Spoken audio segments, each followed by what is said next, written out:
할렐루야. 감사합니다. 또 여러분들 만나게 돼서 반갑고요.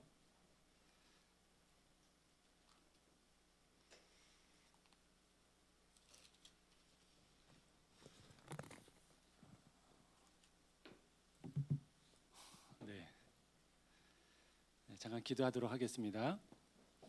좋으신 하나님 감사합니다. 저희들을 이곳으로 불러 모아주시고 또 하나님의 말씀을 듣게 하시니 감사합니다. 오늘 말씀이 저희들의 지식으로 끝나지 않도록 도와주시고 삶으로 이어지게 도와주시고 그래서 하나님의 향기를 마음껏 뿜어내는 저희가 될 수 있도록 축복하여 주시옵소서. 예수님의 이름으로 기도합니다. 아멘. 아멘. 네, 감사합니다. 저희가 4년간 저희 단체 컨미션이라고 하는 저희 선교 단체 한국 본부를 사역을 하기 위해서 4년간 들어와 있습니다. 저희 본부는 가산 디지털 단지역 근처에 있고요.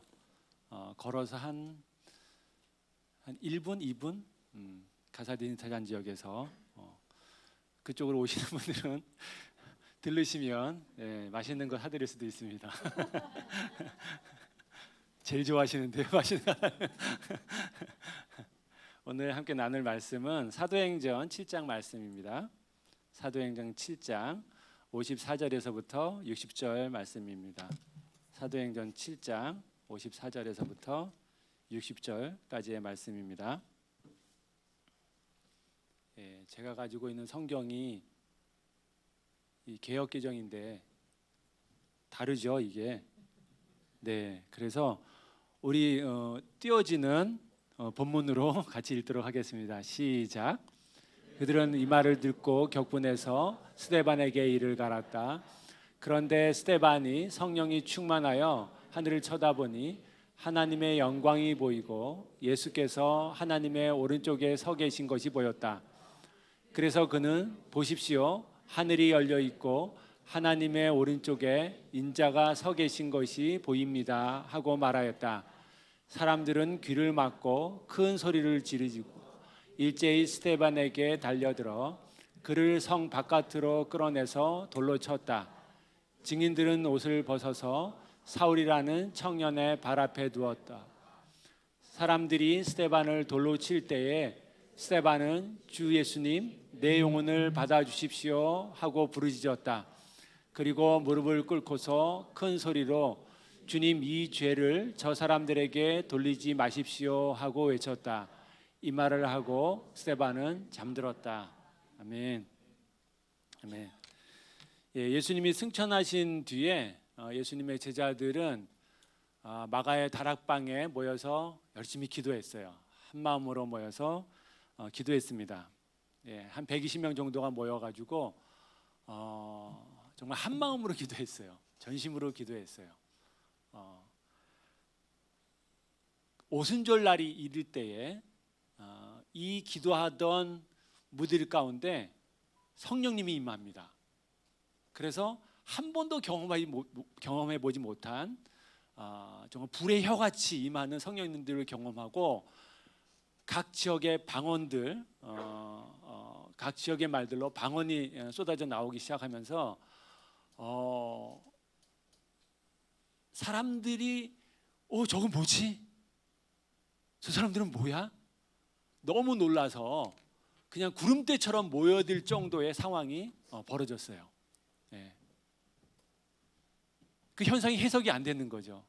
그래서 일부는 저 사람들이 하나님의 영이 임해서 그런 건가? 한쪽에서는 술 취했구나. 저 사람들 대낮부터 술을 먹고 저렇게 되고 저 모양 저 꼴로 이렇게 해롱해롱 거르는구나. 뭐 이런 소리가 막 나올 정도로 아주 기이하고 그냥 평범하지 않은, 세상 사람들이 봤을 때 저건 뭐지? 너무나 놀라운 광경이 펼쳐졌어요. 수많은 사람들이 낮술을 먹었다. 왜 낮에부터 술 먹냐? 이렇게 얘기할 정도의 광경이 벌어진 거죠. 그때 우리가 잘 아는 베드로라고 하는 제자가 탁 일어나서 지금 몇 시인데 우리가 술을 먹겠습니까? 술 취한 거 아닙니다. 그러면서 설교를 시작합니다. 그 설교 끝에 당신들이 죽인 예수, 그분이 하나님입니다. 그 말을 듣고 사람들이 회개하기 시작하고 베드로가 전한 그 복음의 메시지를 이 사람들이 듣습니다. 그리고 그 사람들이 예루살렘 교회의 첫 성도들이 되는 거죠. 그 베드로의 설교에 3,000여 명이 회심을 해요. 3,000명. 어마어마한 사건이죠. 3,000명. 우리 여기 몇 명이죠? 근데 3,000명이 한 번에 한 설교에 회심을 하는 거예요. 그 사람들이 예루살렘에 사는 사람들만이 아니라 오순절, 그러니까 유대인의 3대 큰 절기가 있잖아요. 그 3대 큰 절기에는 유대뿐만 아니라 다른 나라에 흩어져 있었던 그 유대인들도 돌아와 가지고 함께 예루살렘 성전에서 예배하고 제물을 드리고 절기를 지켰어요. 그러니까 오순절 날에는 여기저기 흩어져 있었던 수많은 유대인들도 돌아와서 함께 절기를 지켰거든요. 그 사람들이 돌아와서 회심하고 난 다음에 많은 사람들이 예루살렘에 눌러 앉게 된 거죠. 그 사람들이 바로 예루살렘 교회의 첫 성도들이 된 거예요. 그 사도행전 여러분 다 읽어보셨으니까 와, 이 사람들의 삶이 예전과는 전혀 다른 삶을 살았어요. 그 3,000명이 되는 사람들이 막 그 예루살렘에 모여 살려니 그 사람들 중에는 태반이 외부에서 온 사람들일 텐데 그 어떻게 살아요? 누군가는 그 사람들이랑 같이 먹여주고 재워주고 해야 되는데 사람들이 자기 집을 내준 거죠. 공간을 내준 거죠. 막 모여 살면서 물건을 막 통용해 쓰는 거야. 네 거 내 거 없이 막 사는 거죠. 그리고 그 사람들의 필요를 위해서 사람들이 자기 밭을 팔고 자기 농장을 팔고 소유를 팔고 해가지고 갖고 와가지고 예루살렘의 그 교회, 예루살렘 교회 가운데 내놓은 거예요. 이거 갖고 필요를 채우세요. 그것들이 막 나눠지면서 와, 세상이 볼 수 없는 말이 안 되는 공동체의 모습이 그려지는 거죠. 성령 충만한, 모이게 힘쓰고 날마다 떡을 떼고 모일 때마다 예배하고 기도하고 막 병 고침의 인사가 일어나고 귀신이 떠나가고 하는 엄청난 역사들이 막 일어나기 시작했어요. 근데 이 놀라운 공동체에도 문제가 있었는데 그게 뭐냐면 히브리파 유대인들과 헬라파 유대인들과의 갈등이었어요. 히브리파 유대인들은 이 유대 땅에서 나고 자란 사람들이었어요. 히브리어가 모국어예요. 그리고 예루살렘 성전 중심의 예배 문화를 갖고 있었던 사람이고 그 율법과 뭐 할례와 이런 것들이 아주 체질화돼 있는 사람들이었죠. 그래서 이 사람들의 어떤 그 신앙은 말 그대로 요즘 우리 표현으로 하면 아주 보수 정통 신앙, 올곧은 신앙. 이런 그 보수 유대인들의 구성원들이 뭐 사두개인이라든지 바리새인들, 뭐 꿈남 공동체라든지 SNF나 그리고 뭐 열심당원들 이런 사람들이 이 보수 정통 교단에 들어가 있는 사람들이었어요. 근데 그 반면에 헬라파 유대인들은 어떤 사람들이었냐면 아수르에 의해서 북이스라엘이 무너지고 또 남유다가 무너지고 하면서 이렇게 이주했던 포로로 잡혀갔던 사람들, 그리고 또 헬라가 쳐들어왔을 때 또 이주됐고 또 로마에 의해서 전쟁이 나서 유대가 망할 때 또 다시 포로로 잡혀갔던 사람들, 뭐 이런 사람들에 의해서 막 이렇게 흩어져 있던 사람들의 후손인 거죠. 예. 이 사람들은 성전을 오기는 쉽지 않았어요. 큰 절기에 정말 큰 맘 먹고 큰 돈을 들여서 시간을 내서 한 번씩 와야 했던 사람들이었고, 그래서 이 사람들은 각 나라에 흩어져 있는 사람들끼리 회당을 만들었어요. 회당을. 예. 그래서 회당 중심의 문화를 갖고 있는 사람들이었고, 예. 그리고 많은 헬라 문화 속에 노출되어 있었기 때문에 헬라어가 모국어였고, 그리고 굉장히 개방적이었죠. 예. 그리고 뭐 혼혈로 섞여 있는 사람들도 많이 있었죠. 예. 그래서 이 유대의 어떤 정통 유대인들의 눈으로 보면 이 헬라파 유대인들은 정통이 아니야. 예. 뭔가 저 사람들은 참 안타깝고, 그렇지만 받아줘야 될 만한 사람들, 그렇지만 교육이 필요하고, 그렇지만 이렇게 뭐라 그래야 돼, 가이드가 필요한 사람들인 거죠. 예. 그래서 예루살렘 공동체, 첫 번째 예루살렘 교회 내에도 이 사람들이 막 있었는데, 섞여 있었는데, 근데 다수는 히브리파 유대인들이고 소수의 이 헬라파 유대인들이 점점 이제 차별을 당하는 거죠. 왜냐하면 이제 함께 예루살렘에 와서 예배하고 하다가 이렇게 온 사람들 중에 과부들도 있었어요. 과부들은 이렇게 나가서 경제 활동을 할 수 없는 사람들이었는데, 이 사람들은 그래서 도움을 주지 않으면 먹고 살 수가 없는 사람들이었죠. 그래서 늘 구제에 의존해야 했던 사람들이었는데, 근데 이 사람들이 히브리파 쪽 그 과부들은 이렇게 다 구제의 손길을 받아. 근데 헬라파 이 과부들은 뭔가 자꾸 밀려나는 거예요. 그러니까 헬라파 유대인들이 불만이 쌓여져 가는 거죠. 그래서 이제 일종의 뭐 불만을 토로하는 거예요, 공식적인 입장에서. 그래서 그 문제가 발생하자 사도들이 깨닫죠. 이게 문제구나, 잘못됐구나. 그러면서 이제 안을 내기를, 우리 사도들은 기도와 말씀에 전념하겠다. 우리가 하던 구제는 이제 7 집사를 통해서 7 집사를 뽑아가지고 구제와 이런 부분들은 담당하도록 하겠다. 그래서 7 집사를 뽑습니다. 그 7 집사 중에 스데반 집사가 있었어요. 이 7 집사들은 다 헬라파 유대인에서 나온 집사들이에요. 와, 탁월하죠.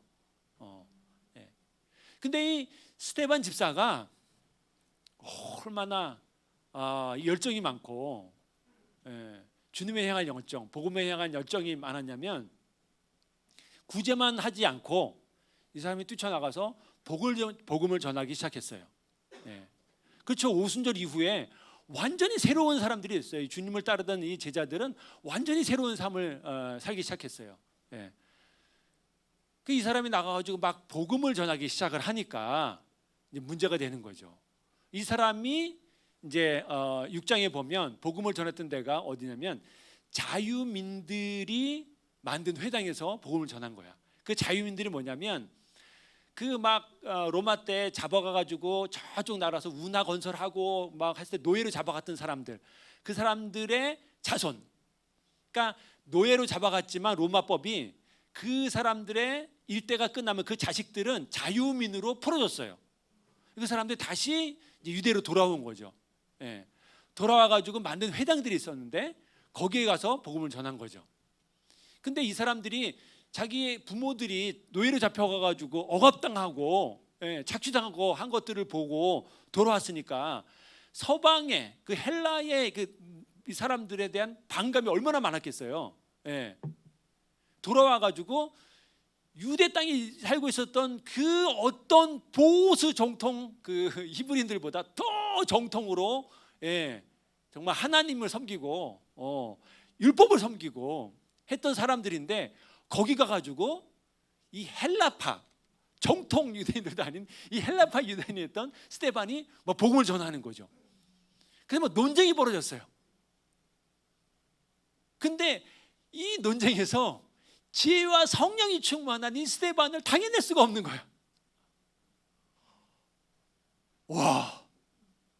그래서 너무 뭐 화가 나고 그러니까 이 사람들이 어떻게 하냐면 사람을 사는 거예요. 사람을 돈을 주고 거짓 증인들을 사기 시작해요. 그리고 이 스데반을 고발하죠. 제목이 뭐냐면 모세 율법과 하나님을 거역했다. 이 두 가지 제목을 해서 공회로 데려가요. 사내들은 공회로 끌고 갑니다. 다시 말하지만 이 정통 유대인들은 율법 중심의 그리고 성전 중심의 문화를 갖고 있었어요. 율법 그리고 성전 중심의 문화를 갖고 있었던 거죠. 그렇지만 헬라파들은 그렇지 않았어요. 그래서 죄목도 율법을 어겼다, 하나님을 어겼다, 성전을 어긴 거죠. 그 두 제목을 갖고 이제 잡아가는 거예요. 그 잡혀갔더니 그 사내들인 공회의 의장인 대제사장이 질문하는 거예요. 야, 너가 이런 죄목을 사람들이 얘기하던데 이게 정말이냐? 그랬을 때에 스데반이 대답을 합니다. 그 대답이 오늘 본문의 7장이에요. 7장. 사도행전 7장의 내용이 이 대제사장이 질문한 대답의 내용이에요. 그래서 이 스데반의 대답이 스데반이 한 설교인데, 와, 이게 보통 설교가 아니죠. 그 당시 유대인들의 영적인 상태를 정말 핵심을 딱 지적을 하는 그런 내용이었어요. 근데 그 내용이 오늘날 우리에게도 똑같이 적용이 될 수 있는 그런 내용입니다. 자, 그 내용을 잠깐 보도록 하겠습니다. 7장 2절부터 19절까지 보면 뭐 여러분 뭐 다 읽어보셨으니까 이제 스데반이 이제 역사부터 끌어내요. 이제 아브라함이 이제 하나님의 택함을 받고 이렇게 살다가 그리고 이삭이 있었고 야곱이 있었고 요셉에 관한 내용이 쭉 나옵니다. 이제 이 스토리를 그 스데반이 쭉 얘기를 해요. 그러면서 20절부터 44절까지 내용이 다 모세에 관한 내용이에요. 모세에 관한 내용. 그러니까 설교의 내용 중에 모세의 내용을 제일 많이 얘기해. 왜요? 하나님 모세를 통해서 뭘 줬어요? 율법을 준 거죠. 율법. 그러니까 스데반이 너무나 잘 알고 있었어요. 지금 이 정통 히브리인들이 뭐에 걸려 있는지 너무나 잘 알고 있었어요. 율법에 다 걸려 있는 거야. 그래서 이 모세에 관한 얘기들을 제일 많이 합니다. 그러면서 모세를 통해서 종살이 하던 예굽에서 구원을 받았다. 그리고 시내단에서 하나님의 말씀, 율법을 받았다. 얘기를 딱 하죠. 그리고 나서 뭔 얘기를 하냐면, 근데 너희들이 불순종했다, 거역했다. 그래서 우상을 만들어서 모세를 거역할 뿐만 아니라 하나님도 거역했다 라고 하는 이 우상 사건을 다 제시를 하는 거예요. 여러분 생각을 해보세요. 아니 모세에 관한 내용이 그렇게 많이 이렇게 있는데 근데 하필 왜 이 우상에 관한 것들을 딱 했을까요? 그게 그 당시 그 유대인들의 영적인 상태라는 거죠. 그렇게 율법을 지킨다고 뭐 600개 넘는 조항들을 만들어놔서 이거는 지킬 거, 이건 지키면 안 될 거, 딱 해서 매일매일 가고 뭐 그 안식일 날 어디까지 갔네 마네 뭐 뭘 먹었네 마네 이것들을 막 해면서 살았지만 너희들은 거역했고 우상 만들어서 하나님을 배반한 사람들이야 라고 하는 얘기를 하는 거죠. 그 얘기를 듣는 유대인들이 얼마나 막 이렇게 저 나쁜 놈이 어디 감히 요즘으로 말하면 그 저기 어디 이단에 있는 사람이 와가지고 여러분들 향해서 막 얘기를 하는 거예요. 근데 우리 신앙이 어떻고 저쩌고 막 얘기를 하는 거죠. 그 여러분들 얼마나 어디 이단 주제에 와가지고 뭐 이렇게 그런 일들이 벌어지고 있는 상황이에요 지금. 예. 근데 틀린 말이 아닌 거죠. 하는 말이 틀린 말이 아니야.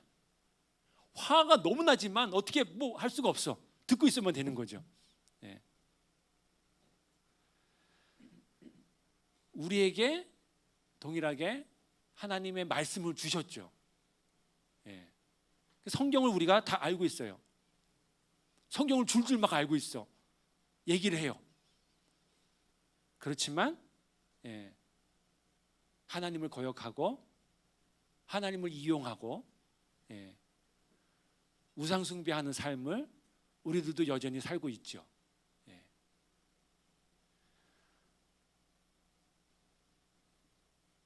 이게 참 저도 이 부분을 묵상할 때 쉽지는 않았어요.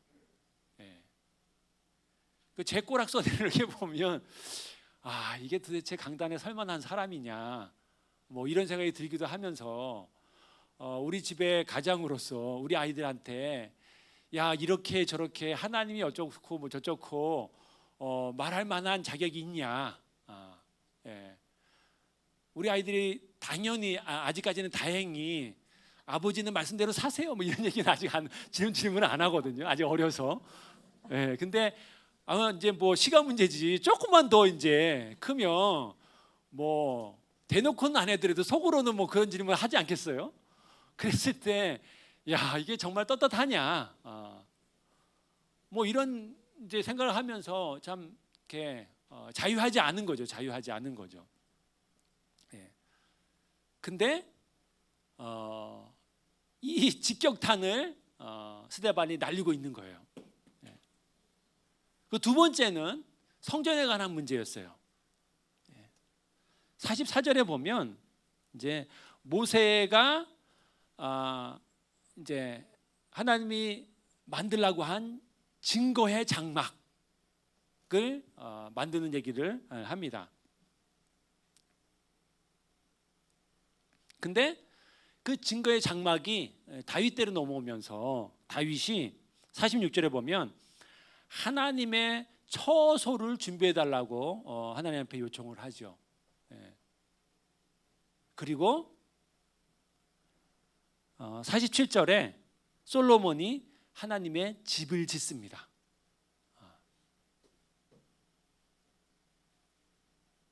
하나님이 거하실 처소, 장막, 하나님의 임재가 임하는 장막 모델을 통해 짓게 했어요. 그거를 딱 지었을 때 여러분 다 읽어보셨죠? 그 여러분 뭐 출애굽기부터 시작해서 레위기 그리고 민수기 그리고 신명기 이렇게 나오면서 그 사람들이 어떻게 율법을 받고 그 하나하나 제목조목 하나님이 말씀해 주신 것들을 따르려고 하고 그리고 장막을 탁 지어가지고 그 장막도 뭐 그냥 보통 지은 게 아니라 사람들이 막 헌물하고 막 이래가지고 지은 거잖아요. 그 뜨거운 마음으로 그리고 그 봉헌식 때 주님의 임재가 확 내려오고 임하는 것들을 하나님 임재가 임하는 것들을 이 사람들이 보고 와 하나님 우리와 함께 하시는구나 했던 이 증거의 장막. 솔로몬 때 정말 거대한 성전을 지어서 다 봉헌했을 때 상황. 근데 스데반이 뭐라 그러냐면 48절에서부터 50절을 보면 제가 읽어드릴게요. 개역개정입니다.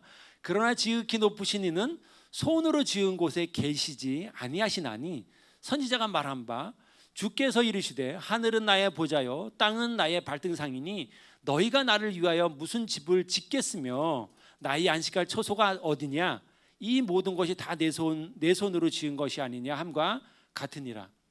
이게 뭐냐면 너희들이 집을 지었는데 이거 다 하나님이 지은 거 아니냐. 하나님이 지은 이 창조 세계에 어떻게 하나님이 거하냐. 하나님 거기에 안 거한다. 이 얘기를 하는 거예요. 너희들이 지금 성전에 하나님이 거할 거로 생각하고 성전에 와가지고 맨날 이렇게 뭐 제물 드리고 제사하고 뭐 하지만 거기에 하나님은 안 거해. 이 얘기를 하는 거예요. 아니 이 보수 정통 유대인들의 입장에서 보면 말도 안 되는 거죠. 아니 어디 이단 이 말도 안 되는 이놈이 와가지고 우리의 신앙을 완전히 그냥 깡그리 그냥 무너뜨리는 거죠. 네. 성전에서 거룩하고 흠이 없는 제물을 잡아서 제물을 드리고 예배했을 때 죄가 사해지고 다 구원과 연결되는 거예요. 우리의 죄가 사해지고 그리고 우린 거룩한 백성으로 다시 회복되고 이 믿음을 갖고 여태까지 계속 살아왔는데 그랬는데 그 과거에 모세 때에 주님이 임재했고 다윗의 때에 솔로몬 때에 주님이 임재했던 그것들이 여태까지 이어져 올 거라고 생각하고 믿고 우리가 계속 이렇게 하고 살고 있는데 근데 이제 와서 이 이단아가 와가지고 하나님이 임재하지 않는다고? 거하지 않는다고? 이 말을 하니 얼마나 화가 났겠어 이 사람들이 도대체. 뭐 죽이고 싶었겠죠. 정말 죽이고 싶었을 거예요. 그래서 근데 이제 한 방 더 하는 거죠. 이 두 가지만 얘기한 것이 아니라 한 가지 더 얘기해요. 뭐냐면 예수님에 관한 얘기죠. 예수님에 관한 얘기. 51절부터 53절 얘기입니다. 목이 곧고 마음과 귀에 할례를 받지 못한 사람들아 너희도 너희 조상과 같이 항상 성령을 거스르는도다. 너희 조상들이 선지자들 중에 누구를 박해하지 아니하였느냐? 의인이 오시리라 예고한 자들을 그들이 죽였고 이제 너희는 그 의인을 잡아준 자요 살해자가 되나니 너희는 천사가 전한 율법을 받고도 지키지 아니하였다 하니라. 이게 뭐냐면 너희는 목이 곧고 마음과 귀에 할례를 받지 못한 사람들이다. 아니 우리가 할례 받은 자들이고 선택받은 자들이고 우리야말로 하나님의 백성들인데 너는 목이 꼿꼿하고 마음과 귀에 할례를 받지 못한 자들이야. 와 이게 뭐 말도 안 되는 소리 하는 거죠. 그리고 성령을 거슬러 너희들은 그리고 예수님이 온다고 예언한 사람들을 그 선지자들 너희들이 다 잡아 죽였어. 그리고 그 예언대로 예수님이 오셨을 때 예수님을 받아들인 것이 아니라 그 예수를 너희들이 죽였어. 너희들이야말로 율법을 어긴 죄인들이야. 이 얘기를 하는 거죠. 와 이게 뭐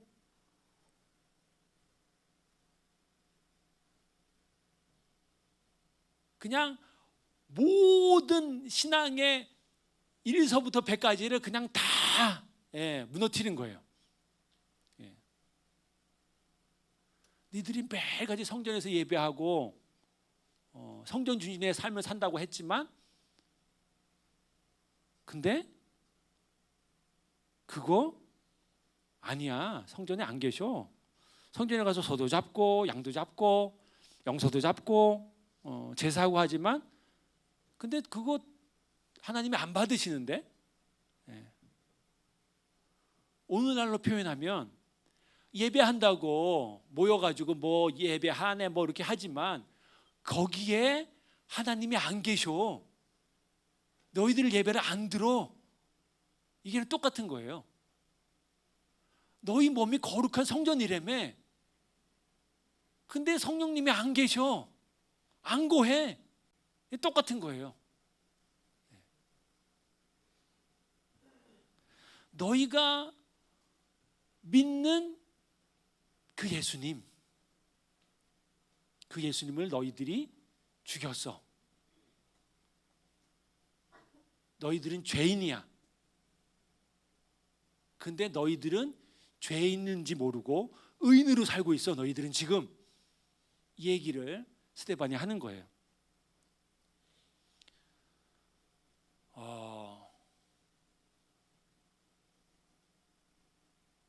하나님의 말씀은 우리의 마음을 찌르죠.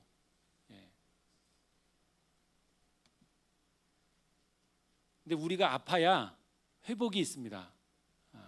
때로는 피가 나야 되고, 때로는 통곡하기도 하고, 그래서 우리가 회개를 하지요.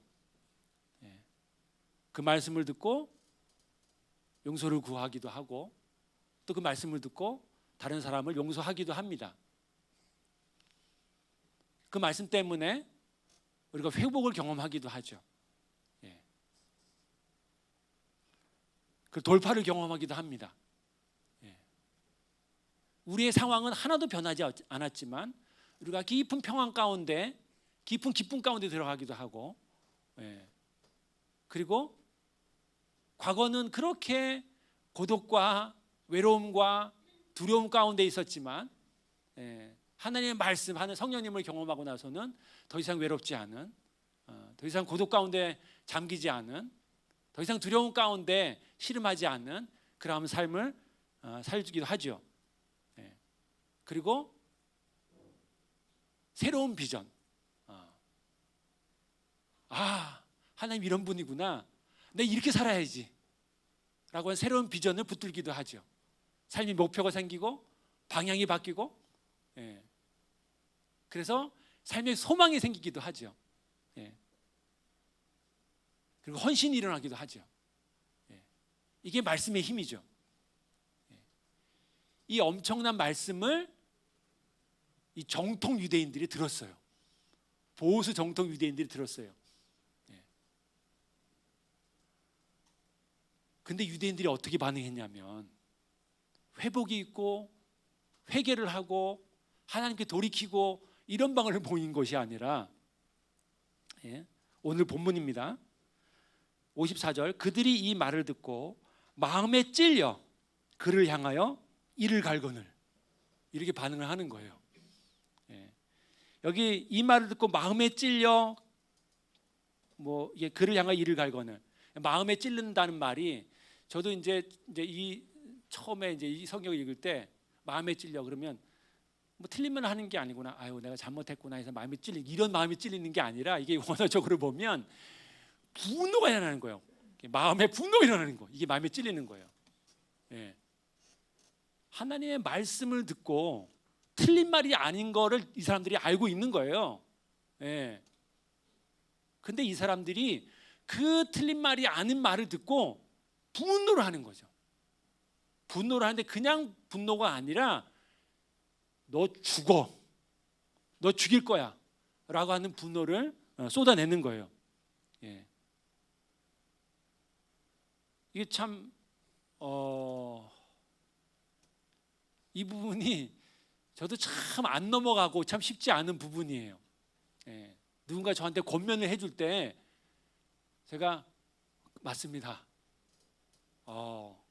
동의하고 무릎을 꿇고 제 자아를 꺾고, 와 이게 얼마나 힘든지, 저는 너무너무 힘들어요.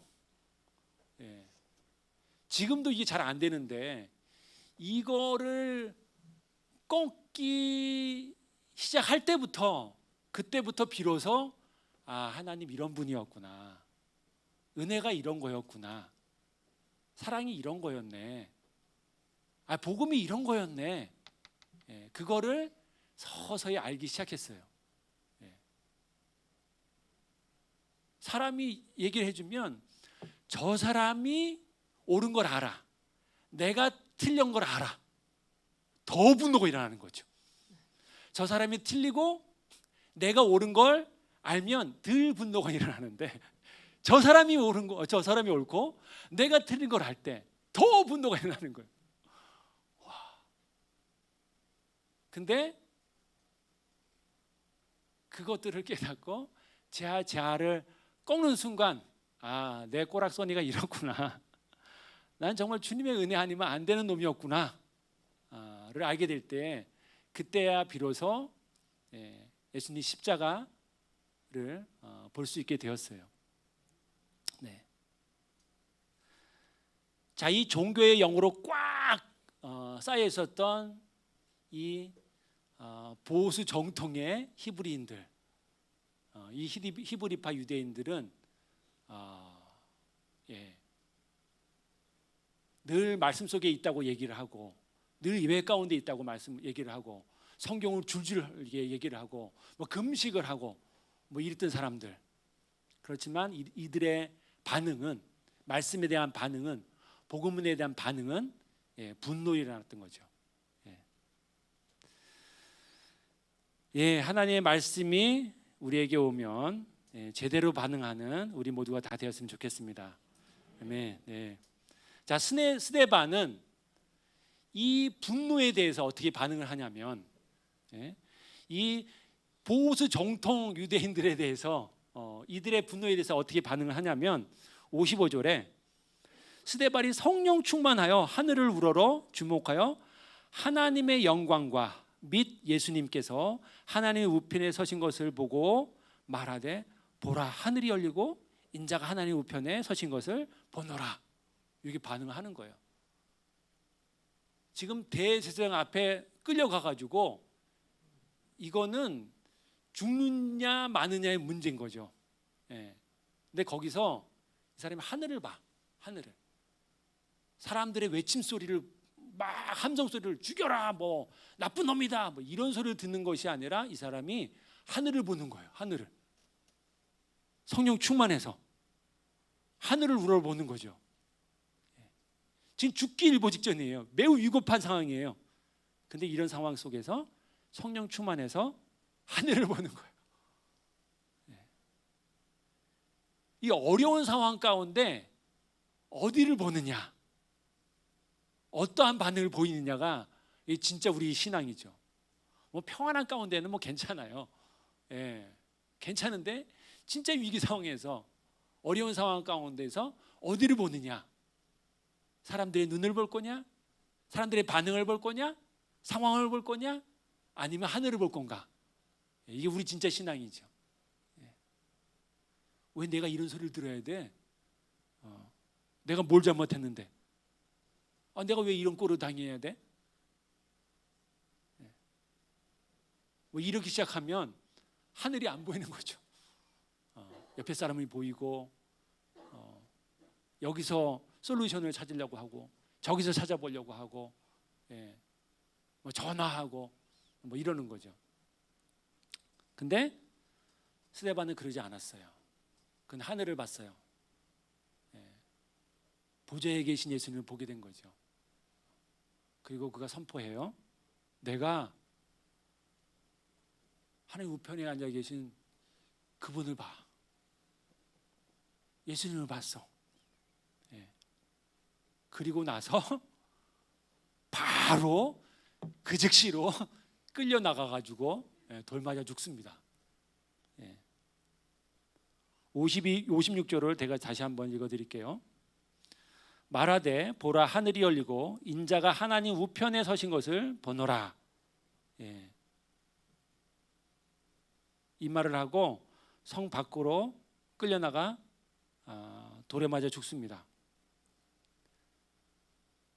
근데 여러분, 뭐 성경에 나와 있는 바울의 어떤 복음 전도나 간증이나 이런 것들을 이제 쭉 사도행전 이후 부분들 다 보면, 이게 조금 그 스데반이 설교를 쭉 하잖아요. 아브라함 때부터 쭉 해서 이렇게 내려올 때 이 사람이 요 말을 하고 끌려나가 죽는데 뭔가 이 묵상을 잘 해보면 뭔가 할 말이 더 있었는데 다 못한 것 같아요. 예. 할 말을 더 해야 되는데 다 끝마치지 못하고 끌려나가가지고 돌 맞아 죽었다고 하는 것들을, 그 인상을 너무나 이렇게 짙게 받게 됩니다. 예. 어떻게 보면 이상한 맺음이죠. 예.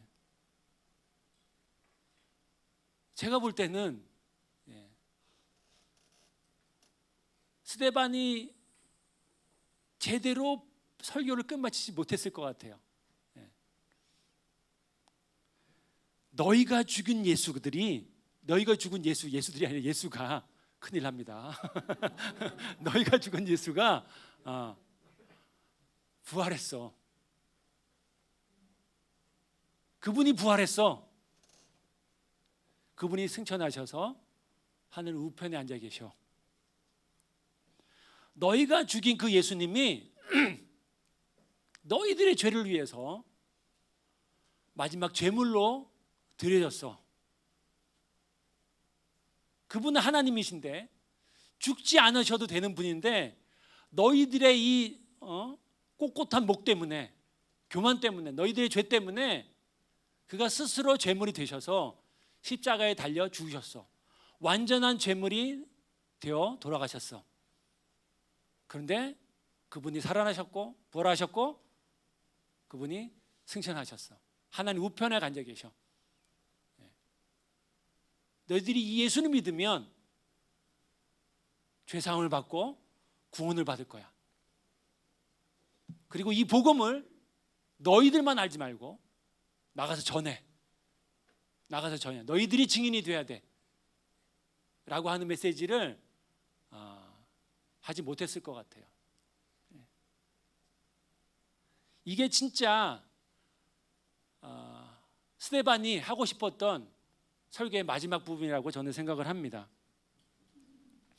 스데반뿐만이 아니라 그 당시 이 초대교회, 처음 예루살렘 교회의 성도들 모두가 공유하고 있는 메시지였어요. 십자가에 달리신 그 예수님이, 마지막 제물로 달리신 그 예수님이 죽으셨고 그러나 부활하셨고 그분이 하나님 우편에 앉으시고 예수를 믿는 자들은 죄사함을 받고 예수님의 보혈에 의해서 구원을 받게 되고, 그리고 이 복음은 땅끝까지 이르러서 모든 사람들에게 전해질 것이고 그때 예수님 이 땅에 다시 오십니다 라고 하는 이 메시지가 초대교회의 예루살렘 교회의 완전한 메시지, 100%의 메시지였다고 저는 확신합니다.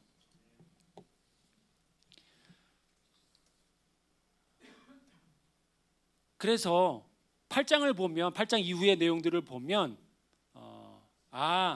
스데반이 못다한 메시지가 이거였구나를 미루어 짐작할 수 있죠. 8장부터 쭉 이어서 보면 이제 사람들이 뛰쳐나가서 이제 스데반의 사건 때문에 핍박이 났는데 그 핍박 때문에 이제 헬라파 유대인들은 도망가야만 했어요. 8장 이어 보세요. 사도들은 안 도망가요. 왜냐하면 히브리파 유대인들이 안 도망가는 거예요.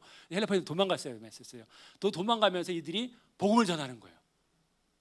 사마리아도 가고 뭐 다 가요. 아무튼 막 복음을 전하죠. 스데반이 하지 못한 설교가 무엇인지를 알 수 있는 내용이죠. 1장 8절에 보면 오직 성령이 너희에게 임하시면 너희가 권능을 받고 예루살렘과 온 유대와 사마리아와 땅끝까지 이르러서 내 증인이 되리라. 이게 메인 메시지라고 저는 생각을 합니다. 우리가 이 세상에 한 번 살죠. 두 번 사는 사람들은 아무도 없을 거예요. 스데반도 한 번 살았고 저도 한 번 살고 여러분들도 한 번 삽니다. 스데반은 복음을 듣고 예수님의 제자가 되기로 선택을 했고 복음 전도자의 삶을 살았어요. 그리고 돌에 맞아 죽었죠. 근데 이 사람들 때문에 오늘 우리가 있는 거잖아요. 그렇죠? 우리도 선택의 노래에 선택의 기로에 이제 있습니다. 우리가 어떤 선택을 할 건가? 정말 사두개인들처럼, 제사장들 그룹처럼, 바리새인들 그룹처럼 그렇게 있을 건가? 아니면은 뛰쳐나갈 건가? 그건 뭐 우리의 선택에 달려 있는 거죠. 같이 좀 기도하기를 원하는데요.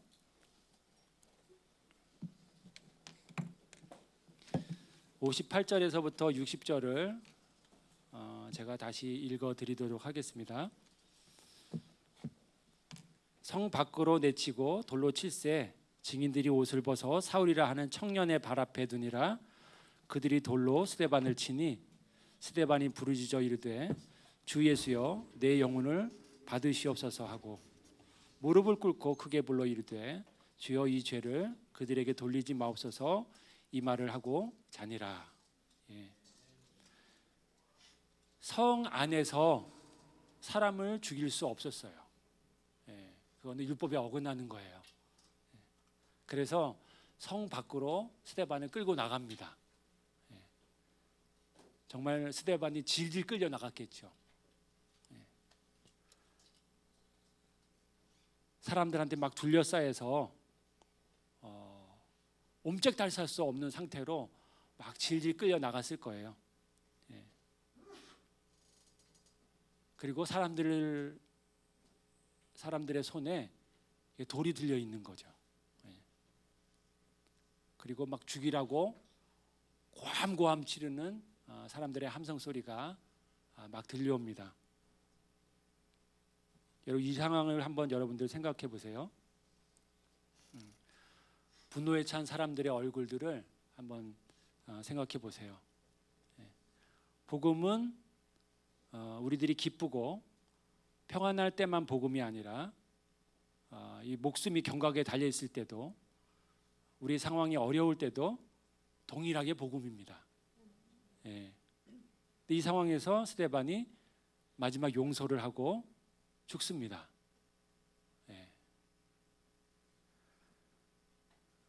제가 이 부분을 보면서 나한테 주어지는 수많은 선택 가운데 순간순간 나는 어떤 선택을 할 건가 라고 하는 부분을 많은 질문을 하게 됐어요. 우리가 이 시간 한번 기도를 할 때 자신을 위해서 기도할 때 하나님 우리 상황을 보지 않고 스데반이 하지 못한 마지막 설교를 제가 하겠습니다.